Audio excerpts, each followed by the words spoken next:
While the end of Revelation highlights a God-given city, the beginning of John's vision is replete with animals. Traditionally, Revelation's animals are interpreted as symbols, metaphor, or stand-ins for human relation to the divine. However, worship in Revelation is far from an exclusively human activity. First, shout out to Brian Tipton, who used Rosi Braidotti's neoliteral reading strategy for birds in Mark's parable in the recent collective work, Ask the Animals. My focus is not necessarily to find the original meaning of the biblical text, if one such thing is possible, but to open a dialogue between Braidotti's theoretical outlook and Revelation 4:5 to discuss concerns about at the heart of animal studies, environmental humanities, and also to bring some theological pointers.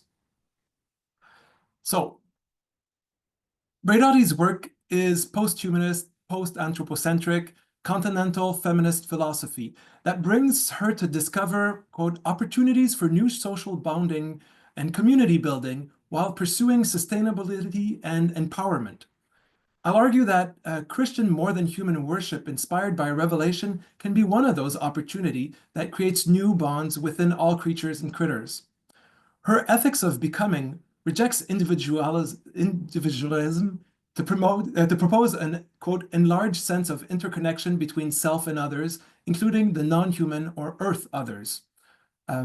These interconnections between all forms of life form negatively in facing common threats, but foremost, and that's what's important for her, the positive bonds in the flow of relations with multiple others.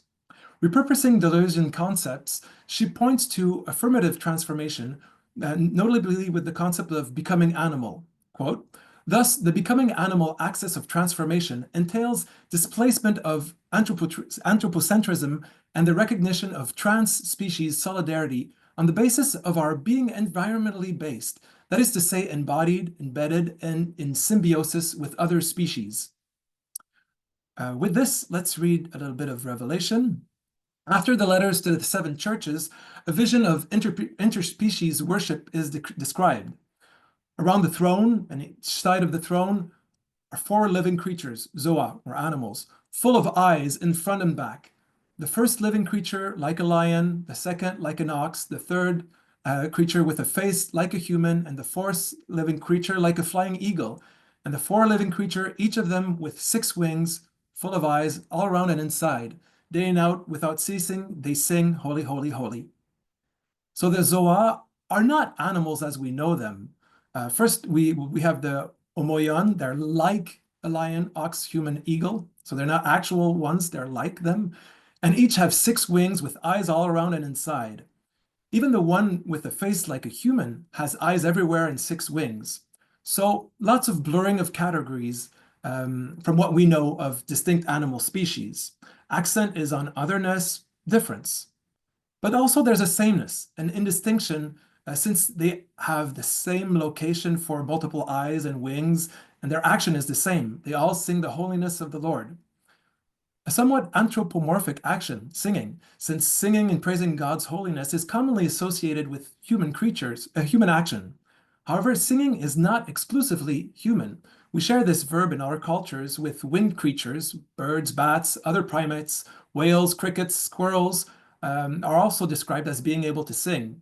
So maybe it's not such an anthropomorphism, except that singing with distinctively linguistic words is only for humans, no? Well, in the Bible, like Isaiah 6, we have a non-human sixth-winged seraphim that screams, holy, holy, holy as well. With good reason, some would refer to monster theory, probably our friend here.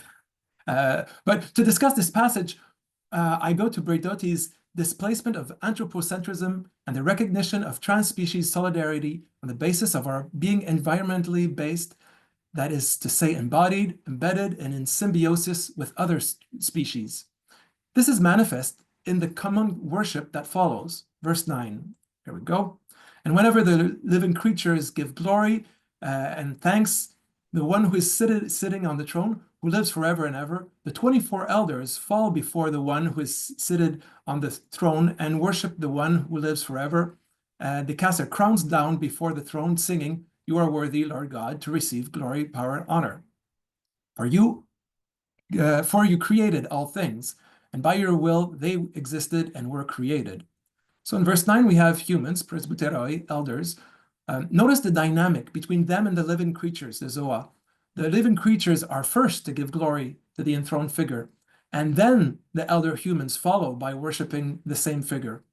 And falling before the throne, we have to envision them on all fours, relinquishing the two-legged stance associated with our species.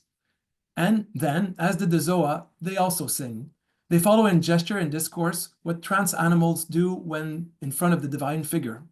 The words uttered by the 24 humans underscored the Lord's glory, power, but specifically this because of his role in the creation of all things, panta, a wonderful expression that links humans, animal, earth, everything else, highlighting the connection between all of creation. The human hierarchical structures between species, gender, sex, race, or other aspects are obliterated in this conception of the divine on one side and the created on the other. This trans-species solidarity of Revelation's worship in its biblical setting presents an embeddedness and symbiosis of life through the relation of creation to creator. This can be read with Braidotti's words as an invitation for hearers or readers to form a becoming animal transformation. Let's go to Revelation 5. It continues with a quest for the one who's worthy to open the scroll, and the one is the Lion of Judah, the Root of David, an animal and vegetal image that brings readers to think of Genesis and Isaiah and its messianic application to Jesus without naming him. The Lion of Judah, the Root of David, is presented as conqueror, and the following image evokes just the opposite. On the throne, a lamb, standing as if it had been slaughtered, with 7 horns and 7 eyes, which are the 7 spirits of God sent out to all the earth. See Stephen Moore for an analysis of Jesus as lamb in Revelation. He shows that this is the main way Revelation speaks of Jesus, always as slaughtered and glorified, always divine, animal, and human at the same time. To consider the following verse, I have in mind an animal study version of the Bechdel test. This was meant to measure the representation of women in cultural production. First criteria, there has to be at least 2 women featured. Second, these women have to talk to each other and they have to discuss something else than a man. In the verse that follow, the animals and the elders fall before the Lamb in prayer with music and incense. Here we have animal figures praying to another animal figure. In the content, if the content of their devotion was about animals or creation in general in chapter 4, verse 11, it's not the case here in chapter 5, verse 9 and 10. Their worship is about the Lamb's worthiness for salvific effect and his slaughter of his blood, but the focus is on the saints, tribes, people, nation, hence humans that are ransomed, serving God and reigning on the earth. So this prayer, although prayed by trans animals and humans to a divine humanimal, is anthropocentric in its content. Verse 11 and 12, the singing of the slaughtered lamb as glory resumes with myriads of angels that joins in with the living creatures and the humans in a loud voice.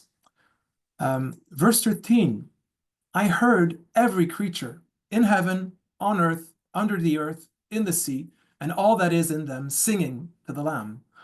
All animal classification, ancient and contemporary, are arbitrary, as we know.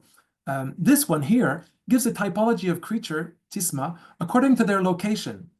It doesn't seem to project a form of hierarchy, but its effect is for readers is to understand that all creatures, wherever they are, wherever they live, are part of this action. So the chapter ends with the 4 trans animal Zoa saying Amen and the 24 elders falling down in worship. This rapid survey presents the opening vision of Revelation as a multi-species liturgy that mostly transcends anthropocentric ways of worshiping. Oh, and by the way, in this image, this is AI generated. The text, the biblical text put into this AI actually shows the other animals and humans together in worship, whereas humans that are painting this chapter rarely do something as egalitarian.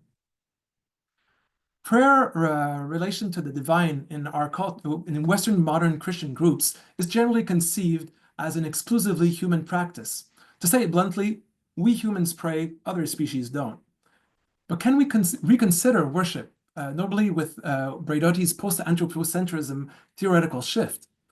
I quote, post-anthropocentrism displaces the notion of species hierarchy of a single common standard for man, like we can pray, as the measure of all things, measure if others can do the same as us. In the humanist model, man assigns difference and uses hierarchical scale as a tool to govern and by casting out what is conceived as other. And Revelation does a lot of that, casting out others, but we won't get into that. This anthropocentric notion of worship is currently questioned outside of theology, where you can see Ken Stone's interaction with Jane Goodall, or in this book, Animal and Religion, the final chapter by Smuts, Franks, Galliano, and Webb speak about animal spirituality. While direct expressions of other than human animals to God in the Hebrew Bible is fairly common, in Psalms, Prophets, Job, New Testament scholarship has been less keen to highlight passages like Revelation 4:5 that clearly portrays worship as a more than human activity. Responding to the anthropocentric dynamic of metaphorization in which animals are turned into norms, values for humans, Braidotti proposes a neoliteral system of representation. Quote, animals are no longer the signifying system that props up the human's self-projection and moral aspirations. They need to be approached in a neoliteral mode as a code system or a zoontology of their own. There's no reason that 5:13, every creature in heaven, on earth, and under the earth, and in the sea, should be interpreted as humans or figures for humans. No. Revelation speaks of every creature, including humans, in a more than human liturgy, even if we traditionally impose a humanistic interpretive framework to explain this away. Braidotti's Zoe-egalitarian turn invites to deterritorialize the human-animal interaction to point to the bonds shared, what she calls vital interconnection. In this New Testament text, worshiping together is just this, a vital interconnection.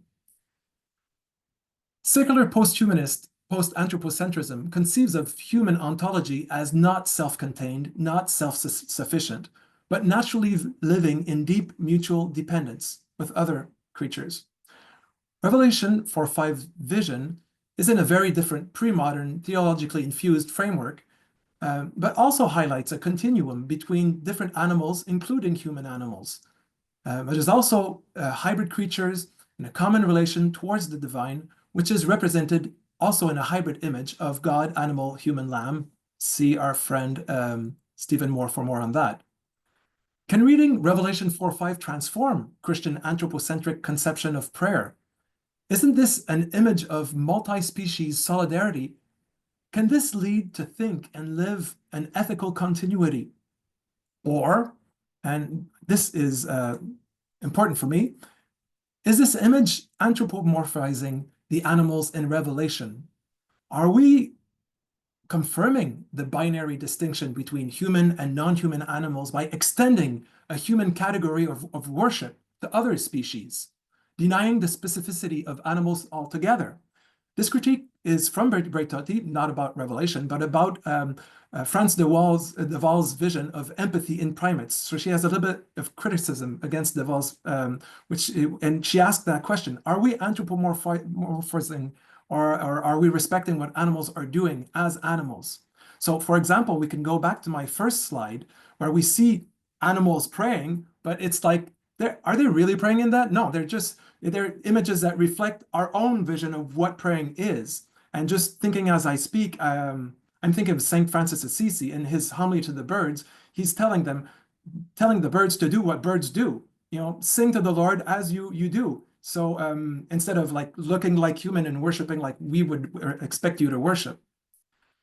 But in the opposite, for Braidotti, the key is to avoid this in that human and animal interrelation by needing to be transformative and or symbiotic relations that hybridize and alters the nature of each one. That's the key. If you do that, you're not in anthropomorphizing. Is it the case in Revelation 4:5? I would argue that it is. Revelation can be read to learn to think differently with transversal interconnections. Christian readers can develop a religious praxis, not just doxa, that is grounded in shared post-anthropocentric multi-species relations to God. Instead of limiting this more than human prayer in Revelation 4:5 to eschatological times, I propose to view these visions as inspiration for contemporary eco-ecclesial praying praxis. In this way, Revelation offers a model for inclusive interspecies worship that speaks to the urgent need for ecological engagement in a contemporary Christian practice. But this is not an automatic or just to add the word animal in certain prayers.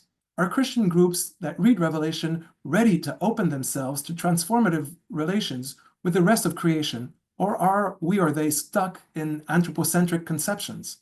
The current ecological crisis can be a moment of transformation. Thank you.